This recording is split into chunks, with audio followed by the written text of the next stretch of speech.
Masih kembali lagi di Hotman Paris Show, kita masih membahas mengenai pelecehan seksual. Ada 2 orang korban di sini, diduga ya Bang. Dan juga tentunya Bang Aris juga masih menemani kita di segmen terakhir ini. Silakan Bang Hotman. Apa benar di sekolah itu ada CCTV dan katanya orang-orang di sekolah sering melihat si oknum tersebut melalui CCTV membawa cewek ke ke suatu kamar begitu? Kalau di sekolah dan juga kita di sana ada hotelnya juga, jadi di area sana ada CCTV-nya. Cuman untuk siapa aja yang sudah melihat si pelaku ini dengan cewek lain masuk ke kamar itu, saya tidak tahu siapa aja, tapi saya sendiri sudah melihat. Jadi dari hasil tes kegadisan keperawanan sudah ada hasil nggak, ada berapa orang yang sudah kegadisannya direnggut? Belum ada hasil? Itu belum tahu Pak. Tapi kalian semua udah dites? Sudah. Ke visum ke rumah sakit? Sudah. Ya. Waktu kalian dibawa naik kapal pesiar, berapa orang murid cewek dibawa? Berapa ya? 3 orang? Lebih dari 3 orang. Hah? Lebih dari 3 orang. Lebih dari 3 orang dibawa naik kapal pesiar ke luar negeri? Iya, kalau total yang dibawa ke kapal pesiar itu kurang lebih 24 orang. Ya. 24 orang? Iya. Dan termasuk kamu? Iya. Dan kamu juga disuruh melakukan hubungan seks juga sama dia di kapal? Iya. Kamu sendiri? Iya, saya dipaksa itu. Pada saat kalian diajak ke kapal pesiar, kan pasti kalian juga sebetulnya dalam pikiran tuh adalah pasti kepikiran, ini jangan-jangan akan dilakukan lagi di sana.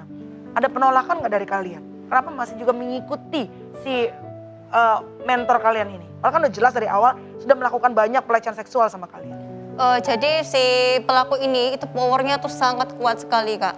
Apanya? Jadi, power, kekuatan dia. Maksudnya jadi, kekuatan fisiknya? Kekuatan fisik dan semuanya. Jadi kami punya pengaruh besar. Dan fisiknya kan besar juga. Jadi kalau kita berontak itu kita nggak berani. Waktu itu kan masih sangat kecil sekali kami juga di sana. Jadi untuk berontak, untuk kami berteriak aja kita nggak mampu. Jadi kita selama ini memendam dan takut sekali seperti itu. Kamu sendiri di kapal pesiar diapain? Kalau di sana saya dilecehin, saya dicium, seperti itu. Tapi saya berusaha untuk... Kamu disuruh juga oral seks? Kalau di situ enggak. Tapi ya oral seks itu dilakukan waktu di kamarnya. Di Kota Batu? Di Kota Batu sama di Malaysia. Dibawa ke Malaysia juga? Iya. Kalian ngapain dibawa ke Malaysia? Maksudnya izinnya ceritanya apa kalian dibawa untuk pelesir itu? Jadi waktu itu di tahun 2017 itu kita ada program, kita ngikutin program TVET namanya. Jadi kita presentasi sekolah kita di sana. Nah saya diajak juga ke Malaysia. Oke, kalau pada saat kalian melakukan penolakan, apa yang biasanya dilakukan oleh orang ini? Si pelaku ini tuh memberikan bujuk rayu. Jadi waktu saya sendiri ini experience saya, jadi waktu saya itu mau menolak, jadi kayak kan badannya besar, jadi sehingga kita itu kan susah seperti itu. Dan dia tuh langsung memeluk dan dia bilang nggak apa-apa, saya akan ajari kamu, nggak apa-apa, saya akan ajarin kamu. Akan apa? Saya akan ajarin kamu seperti itu. Itu bahasanya dan itu kan yang membuat saya sendiri kan menjerit dari dalam diri saya kan, kenapa kok kamu melakukan seperti itu gitu loh. Jadi itu yang selalu dia bilang seperti itu, nggak apa-apa, saya akan ajarin kamu. Itu sambil dipeluk dan dia langsung melakukan hal itu. Jadi kita bingung, kaku, mau melakukan perlawanan seperti apa, kami nggak ngerti. Sekian, kau berpuluh-puluh kali dilakukan pelecehan dengan hubungan intim, Anda tidak melapor ke siapapun? Jadi waktu itu saya juga pernah lapor ke ketua yayasan waktu itu. Nah, jadi saya bilang ke ketua yayasan ini cuman belum lengkap karena saya malu sekali waktu itu. Kenapa nggak ke polisi? Ya. Kenapa nggak lapor ke polsek setempat? Karena saya takut begini Pak Hotman, di situ kan sekolahnya itu sangat bagus dan si beliau ini kan punya pengaruh besar di perusahaannya dia. Saya takut kalau misalnya saya melapor hal ini akan banyak kehidupan orang lain, dalam artian kan banyak orang yang hidupnya bergantung sama si pelaku ini. Sehingga kalau saya ngomong sesuatu atau melapor, saya bisa kena ancam macam-macam dan saya tahu kenalannya si pelaku ini siapa aja.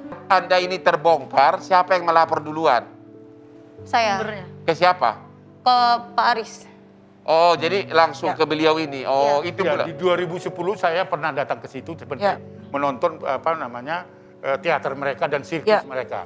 Jadi sempat kenalan begitu dan sempat kami foto-foto Tetapi kasusnya ini sudah terjadi begitu lama dan dia tidak percaya kepada orang yang akan melaporkan karena pengelola sekolah juga sudah melaporkan, akhirnya mengkontak kita, lalu kemudian saya menerima berkas-berkas yang saya investigasi dan terkonfirmasi bahwa data itu betul-betul dapat dilaporkan sebagai tindak pidana. Itulah memulai. Jadi perbuatan itu sudah begitu lama berlangsung. Ya, sebelumnya itu angkatan pertama 2007 sudah ada juga sebelumnya. terjadi. Ya. Kakak Jadi kelas bukan saya, hanya ini. kakak kelas saya ternyata juga sudah bercerita dan baru saja 2021. Berarti ini adalah dugaan pelecehan terbesar dalam sejarah hukum di Indonesia. Betul. Masa? Oleh karena Ini itu merupakan saya secara publik harus terbesar. tahu ini. Nah, kalau kalian menyaksikan acara Hotman Paris Show ini menjadi contoh bahwa perempuan nggak bisa diam saja. Pada saat kalian merasa there is something wrong, ada sesuatu yang tidak beres, sesuatu yang tidak tepat, kalian dilecehkan secara seksual, harus minimal mencari pertolongan dan harus berani speak up. Jangan sampai, mudah-mudahan pelajaran dari teman-teman kita ini, jangan sampai pelecehan itu dibiarkan bertahun-tahun dan akhirnya tadi seperti Jadi, Bang Aris bilang, terbesar, memakan begitu banyak wanita. Apa harapan kalian berdua kepada Bapak Kapolri dan Bapak Kapolda Jawa Timur? Silakan. Ya, saya bersama dengan adik kelas saya, kami berharap kepada Bapak Kapolda dan Bapak Kapolri untuk bisa segera mengusut kasus ini pelecehan seksual di Sekolah Selamat Pagi Indonesia. Yang sudah kepada berlangsung pelaku. puluhan tahun begitu? Iya, yang sudah berlangsung belasan tahun dan segera diadili seadil-adilnya secara hukum. Kami mohon sekali kepada Bapak Kapolri karena saya dan juga adik kelas saya tidak mau kejadian ini terus berlanjut kepada adik-adik kelas saya yang menjadi korban yang lainnya. Saya mohon dan saya sangat berharap sekali bahwa Dan mohon agar segera ditetapkan tersangka. Iya, ditetapkan tersangka karena ini banyak, bukan hanya saya saja, tapi terus sudah terjadi kepada adik kelas saya dan saya mendengar banyak lagi. Kami tidak berbohong dan ini adalah hal yang nyata. Tidak mungkin saya mencemarkan nama baik saya sendiri untuk mengungkapkan hal ini dan wanita mana yang mau mengungkap ini sebenarnya aib sebenarnya, tetapi saya mohon sekali untuk para korban-korban yang lainnya, ayo tolong bisa speak up dan bisa berbicara karena Tuhan tidak tutup mata. Sekali lagi saya mohon sekali kepada Bapak Kapolri untuk bisa segera mengusut dan diadili seadil-adilnya secara hukum. Amin. Terima kasih dan mudah-mudahan ada solusi dengan speak up, berani speak up. Ya, mudah-mudahan ada pihak-pihak yang nantinya bisa langsung mengusut secara tuntas. Dan melalui Hotman Paris Show mudah-mudahan kita bisa menjadi tempat ya Bang. Ya. Untuk bisa menyuarakan kebenaran ya. Bang Hotman, untuk menutup Bang Aris, terima kasih, sehat selalu. Sama-sama. Sayang, terima kasih, sehat selalu. Semoga ada jalan keluar. Kita percaya bahwa Tuhan tidak pernah tidur. Ya, amin. Abang silakan dan Denis terima kasih juga. Ya. Ditunggu prestasi-prestasinya untuk boleh hadir lagi di Hotman Paris Show selanjutnya. Silakan Abang. Kepada para pemirsa di seluruh Indonesia, perlindungan hukum terhadap wanita di Indonesia ini sangat rendah. Kita melihat berbagai kasus, banyak laki-laki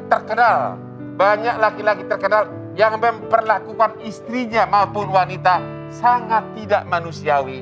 Di era pandemi ini, di mana Anda 24 jam di rumah, inilah saatnya menjadikan istri Anda sebagai bagian dari hidup Anda. Salam Hotman Paris dari Hotman Paris Show.